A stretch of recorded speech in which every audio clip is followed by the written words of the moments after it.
Oh, welcome.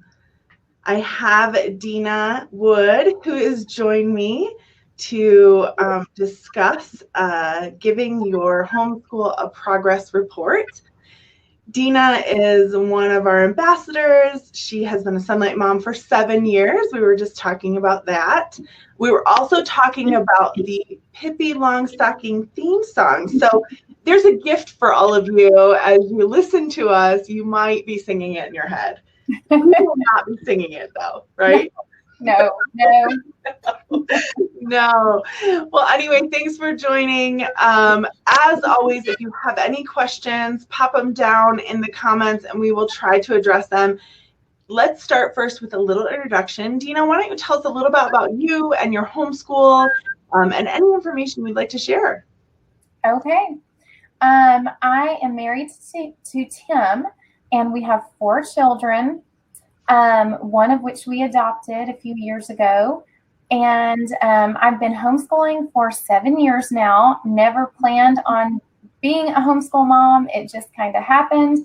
And here we are. And now I run a homeschool co-op with some people from our area. And I'm homeschooling my girls still. My 2 girls, I'm still homeschooling. My boys, I've gone to junior high this year. And so anyway, that's me. Well, thank you so much for joining us.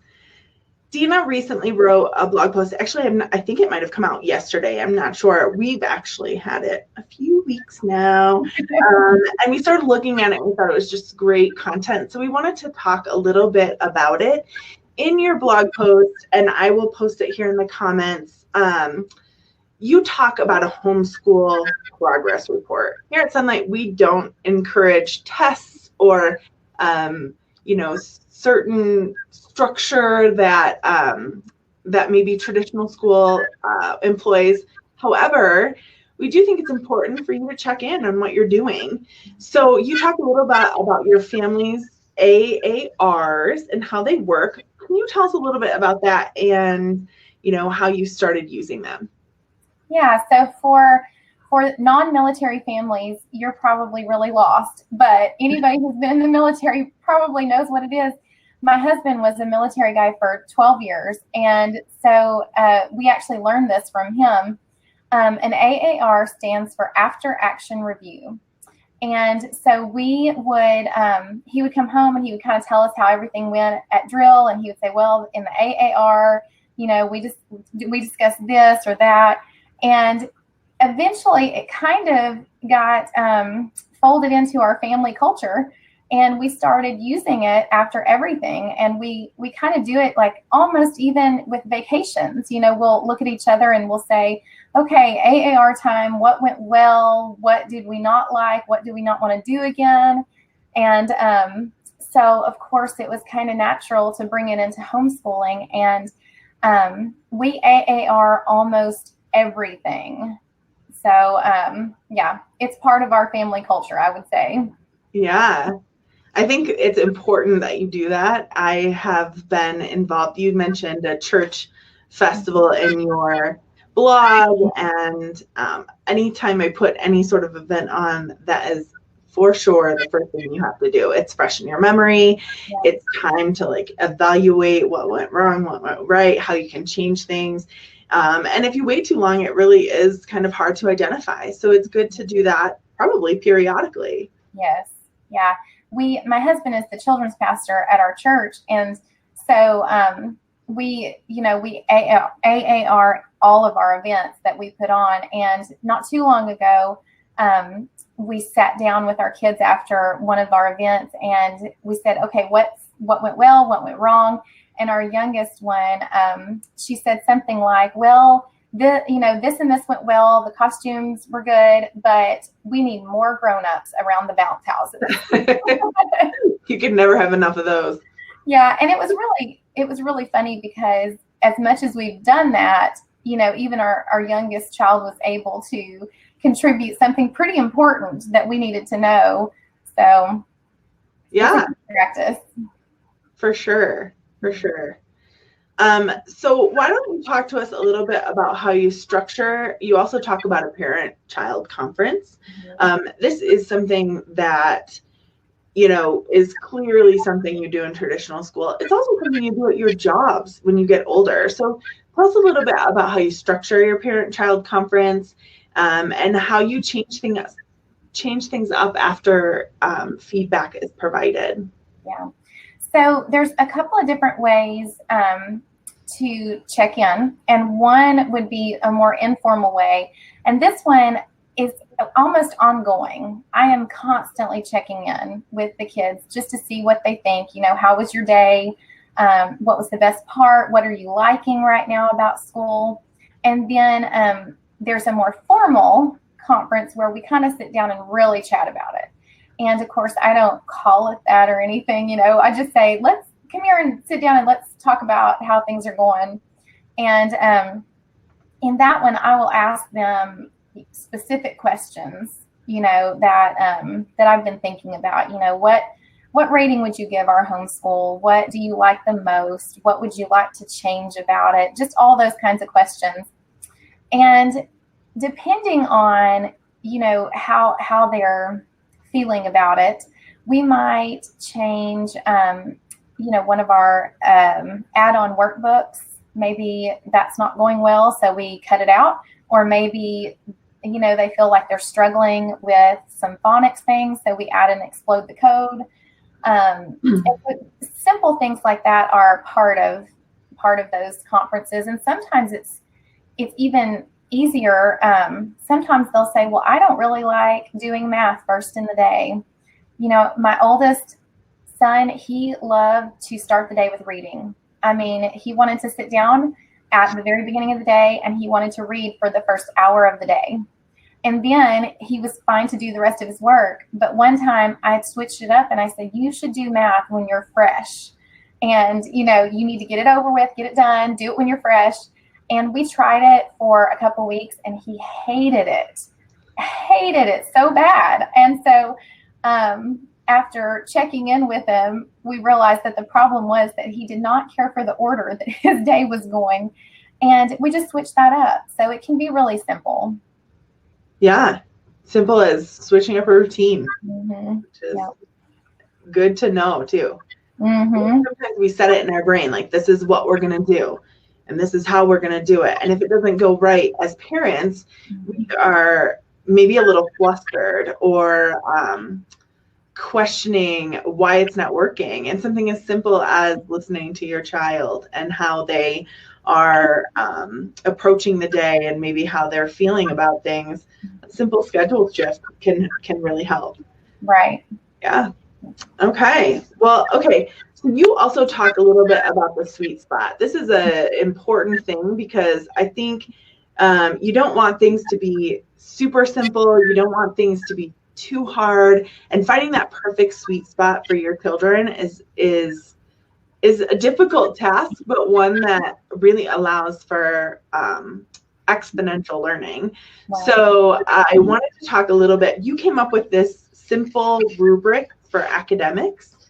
And if you look at the blog post that I put on the comments here, this is downloadable in the blog post. Have you seen this yet, Dina? Have you seen the... I have. It looks great. So Dina gave us a chart, which we loved, but then we had someone in our marketing department take it and make it look pretty because we like pretty things, right? So she, not that it wasn't pretty, Dina. I am not a graphics person. I'm going to be the first to tell you it was not pretty. I am not either. So I appreciate people who can make it look like this. But anyway, why don't you talk a little bit about what this is and walk us through how you're using it and how it has helped you a little. I'm going to hold it up here. Oh, sure. So I really truly believe that learning is one of the most natural things for a child. I think that all children enjoy learning and I think they enjoy growing. And so a lot of the time, the reasons that they will say, well, I don't like that is because they either aren't interested by it or they don't see the value in it or they don't think they're good at it.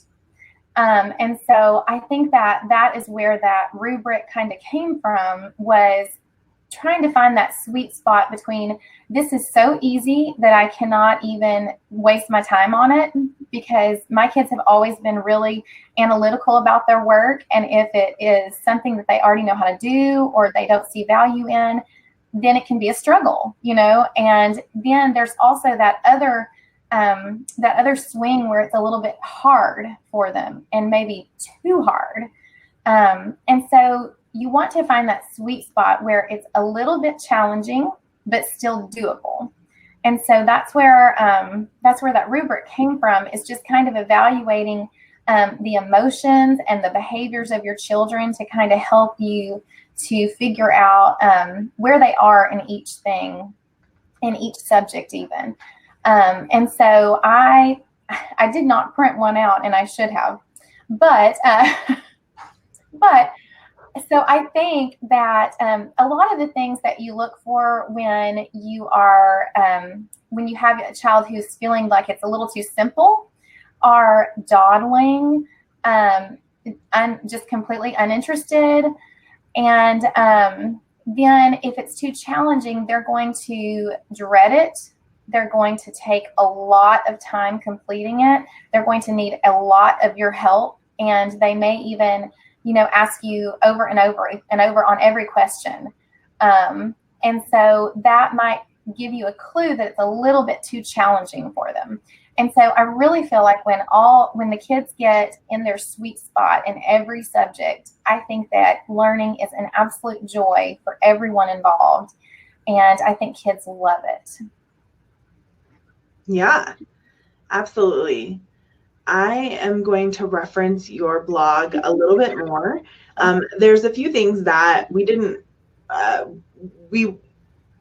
think of as checking in, maybe. Maybe they're games, or just I love the highs and lows of the day.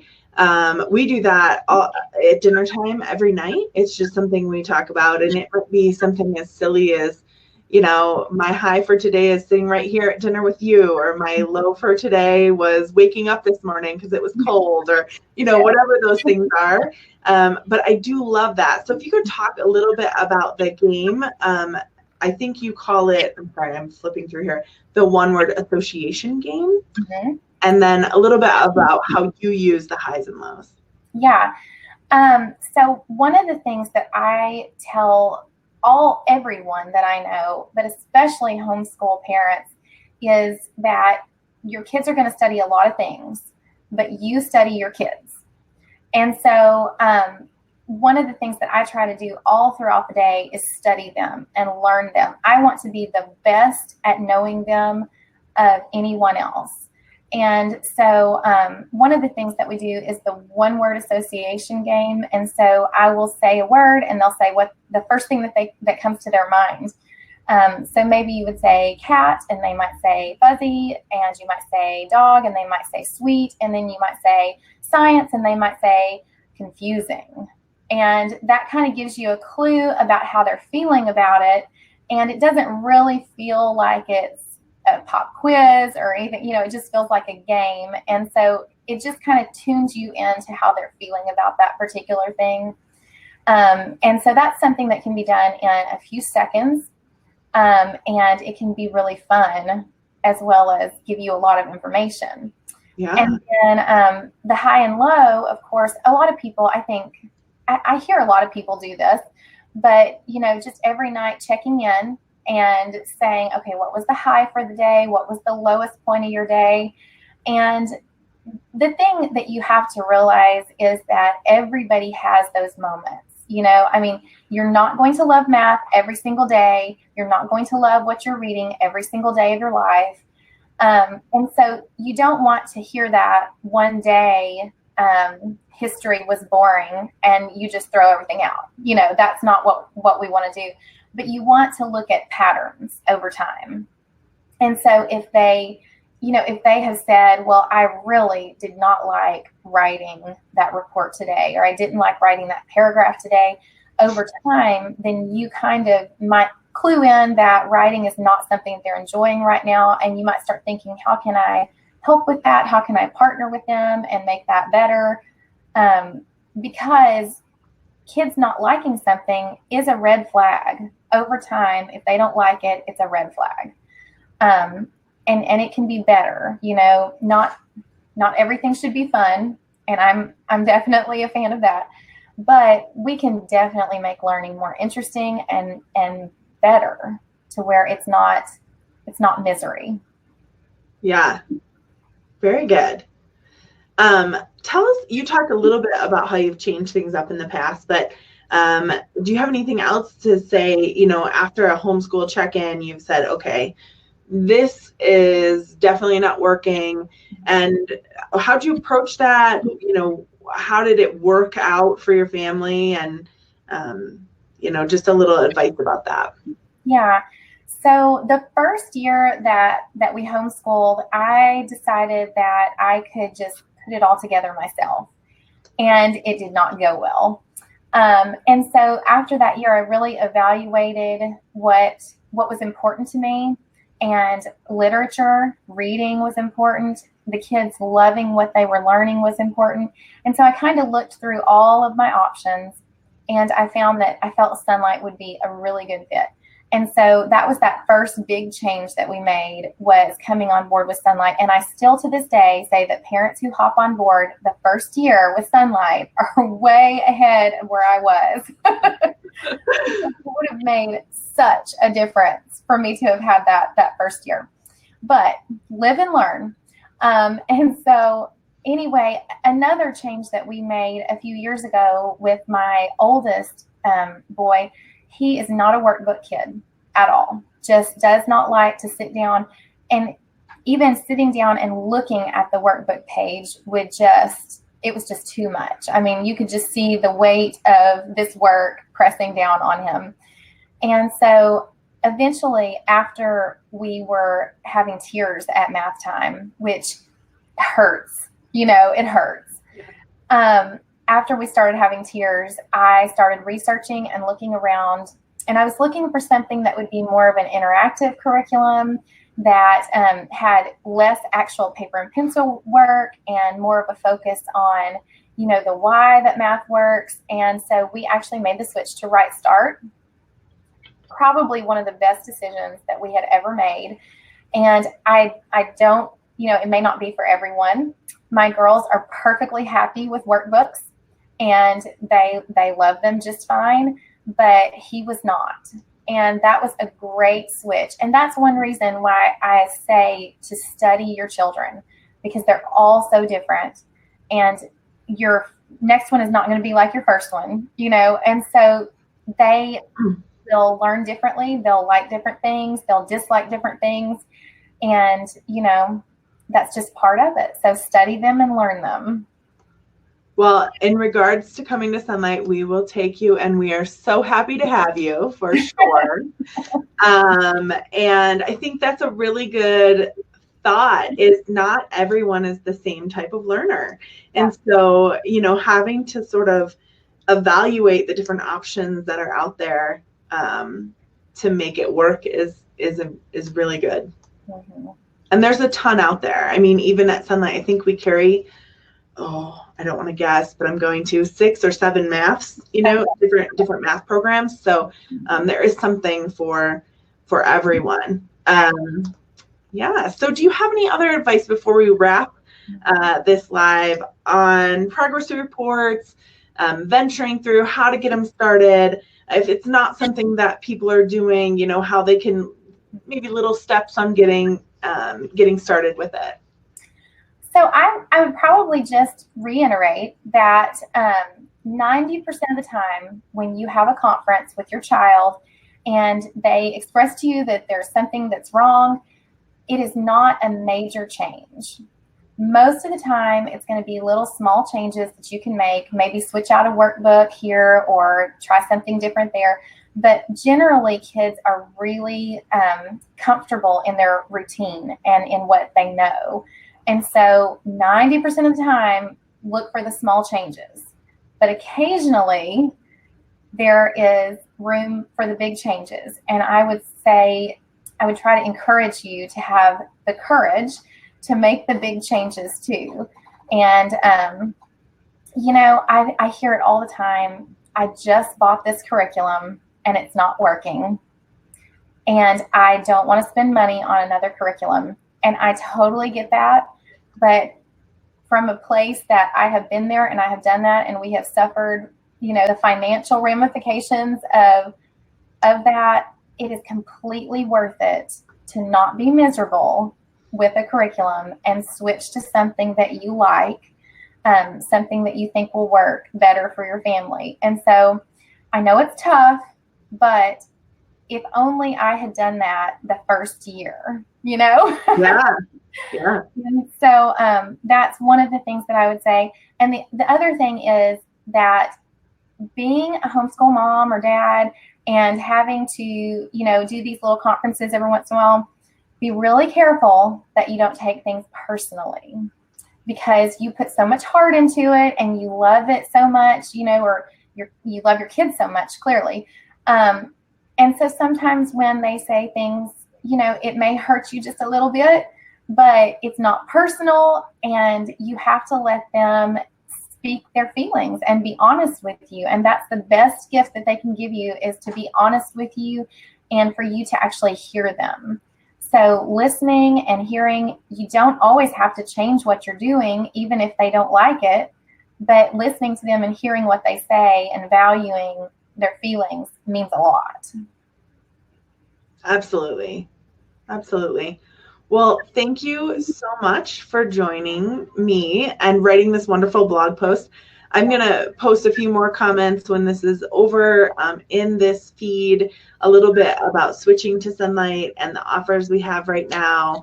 And if you're not already using Sonlight, we would love to have you. And we do have a try Sonlight free option as well. So there's my tiny little sales pitch for this slide, but I do hope you found it valuable. I'm so gracious that Dina was able to join me, and I just absolutely adore the advice you've given today, and I hope others find it valuable as well. So thank you so much. Thank you for having me. Yes, we'll talk soon. Bye, everyone. Bye.